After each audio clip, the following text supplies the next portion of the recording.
Olá, amigos da Rede Mundo Maior. Começa agora o programa Ciência e Espiritualidade e hoje nós vamos falar um pouquinho mais sobre a timidez. Olá, amigos. Vocês estão na TV Mundo Maior e esse é o seu programa Ciência e Espiritualidade. Hoje nós temos uma convidada que já é a segunda vez que vem aqui no nosso programa, a psicóloga Ercília Zilli, que é presidente da ABRAP, Associação Brasileira de Psicólogos Espíritas. E ela vem falar de um tema bastante interessante, que é a timidez. Nós às vezes falamos, essa pessoa é tímida ou não é tímida. O que é realmente timidez? Qual é a diferença entre a timidez e uma personalidade mais reservada? Existe alguma coisa que nós podemos fazer para melhorar isso? É passível de tratamento? Não é? E principalmente, o grande objetivo do nosso programa, qual é a conexão do tímido ou da timidez com a espiritualidade? Quais são as relações que existem entre o tímido e o entorno espiritual? E é para isso que nós trouxemos a Ercília hoje aqui para o Ciência e Espiritualidade. Vamos discutir, ouvir um pouquinho sobre o tema, ela conversando com a Giovana. Vamos à entrevista.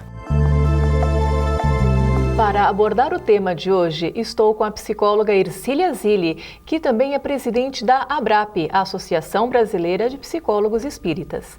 Bom, Ercília, muito obrigada por estar aqui no Ciência e Espiritualidade para falar sobre esse tema, que atinge crianças, jovens e até mesmo os adultos. Então, como que a gente pode definir o que é a timidez? A timidez, ela é uma inibição, uma dificuldade de contato da pessoa expor seus pensamentos, de se colocar diante da vida. Então, a pessoa tem essa retração de comportamento, ela tem um estado de ansiedade que a impede de se relacionar, de se colocar. Certo. Há uma diferença daquele que tem o temperamento mais reservado. Mas aquele que tem um temperamento mais reservado, ele não sofre. E aquele que tem a timidez, ele sofre. Então a timidez, ela faz parte do universo da ansiedade, que faz parte do universo do medo. Bom, a gente sabe, que para algumas crianças é normal o medo de se expor, até por conta, das realidades no ambiente escolar. Tem medo do que o amiguinho pode falar, do que o outro vai achar. E isso pode ocorrer, então, por toda a vida, na adolescência e também na fase adulta? Se essa timidez não for tratada, não for entendida e conscientizada, ela pode durar a vida toda, ela pode até se agravar. Ela pode sair de um estado de timidez que é leve, a pessoa vai desenvolvendo esse medo do olhar, do que o outro vai falar, de como vai ser compreendida. Ela vai entrando num estado de fechamento e, claro, se isso não for tratado e se isso se tornar grave, essa pessoa pode ter uma fobia social. Se ficar mais grave ainda, ela pode ter uma síndrome do pânico, ela pode chegar a esse estado de um transtorno mais grave. Como que a pessoa identifica que essa timidez está se agravando? Normalmente é ela mesma ou algum familiar, algum amigo que nota isso?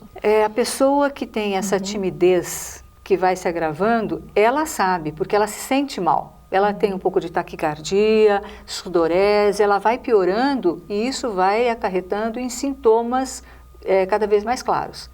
Então, vai além daquilo que o outro vai pensar, aquilo vai se tornando um quadro de sofrimento. E é isso que difere do quadro da pessoa que tem um comportamento reservado. O que tem um comportamento reservado, fala, se comunica, fulano. Não, tá bom para mim, tá tudo certo. Agora, o tímido, ele sofre com isso. Ele pode ter até problemas de estômago, de intestino, ele pode passar mal, pode, enfim, ter náusea. Enfim, ele tem um quadro de sintomas. Certo.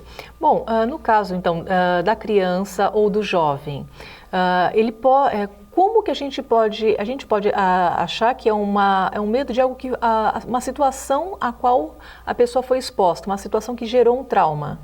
Eventualmente sim, falando absolutamente dentro do campo da psicologia, pode ser fruto de um trauma quando há o caso, o sofrimento, como a gente disse.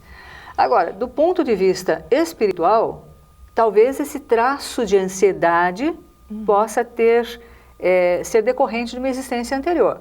Então, precisa analisar caso a caso. Por outro lado, pais muitas vezes querem exibir suas crianças. Se diferente do campo, do temperamento reservado, essa criança tiver um quadro de timidez, portanto, um quadro de ansiedade, ela vai ter dificuldade de se expor. Então, canta fulaninho, e o fulaninho não canta. Toca música fulaninho, e o fulaninho entra em desespero. Né? Então, não se deve forçar uma criança. Você pode convidar uma criança, você pode falar, você gostaria, mas obrigar uma criança e ficar insistindo com ela, não, porque ela pode sim ficar com medo dessas exposições. Então, acho que observar a criança é o melhor recurso, observar como ela se sente bem. Bom, o que a psicologia pode fazer? A psicoterapia e o que mais? A psicologia pode fazer, no caso de uma criança, um psicodiagnóstico, ver o que acontece com ela, conversar com os pais, colocá-la numa situação lúdica, né? Observar como é que ela vai se relacionar, ou a dificuldade que ela tem para se relacionar através de instrumentos que são facilitadores, no caso, brinquedos. Né? E a partir daí ter um diagnóstico mais claro. O que ela tem? Ela é uma pessoa reservada ou ela é uma pessoa tímida? Ela tem uma timidez que está se agravando.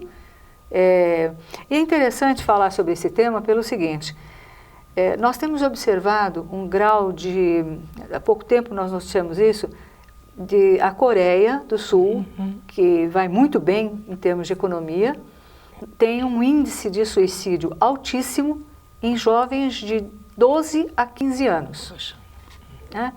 Nós temos também 48% da população que não tem nenhuma religião, que não tem fé, enfim, uma população de ateus. E uma cobrança muito alta de que esses jovens tenham notas altíssimas, as médias mais altas, e se tiver uma mais ou menos já não serve. Né? Então esse jovem que não tem espiritualidade e que é extremamente cobrado, ele entra num estado de ansiedade muito grande. Certo. Você citou um ponto muito interessante, né, que é a questão da religiosidade e da cobrança. Para a gente desenvolver melhor esse tema, nós vamos continuar no nosso próximo bloco. Voltamos já já.